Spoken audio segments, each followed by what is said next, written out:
Mga alintuntunin sa pagtaguyod ng COMELEC checkpoint. Dapat na maliwanag ang ilaw, maayos na nakikilala at pinangangasiwaan ng mga nakayunipormeng tauhan. Dapat magkaroon ng karatula na may sukat na 3 talampakan sa 4 na talampakan upang malinaw na matukoy ang lugar bilang COMELEC checkpoint mula sa makatuwirang layo. Ang mga tauhan na namamahala dito ay kailangang hilingi sa motorista na maging mabagal, magdim ng headlight at buksan ang ilaw sa loob ng sasakyan.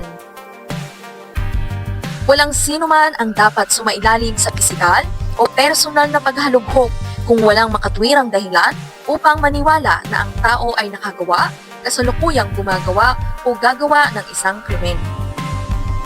Ang publiko ay hindi obligadong buksan ang glove compartment, trunk o bag.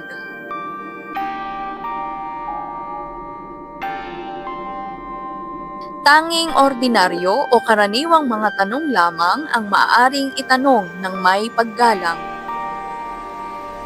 Ang mga tauhang namamahala sa checkpoint ay kailangang palaging sumunod sa minimum na pamantayan sa pampublikong kalusugan. Mga dapat at hindi dapat gawin ng mga motorista sa COMELEC checkpoint. Magbawas ng bilis. Idim ang headlight ng sasakyan. Buksan ang ilaw sa loob ng sasakyan. Payagan ang visual na inspeksyon. Hindi mo kailangang buksan ang glove compartment o ang trunk. Hindi mo kailangang bumaba ng sasakyan.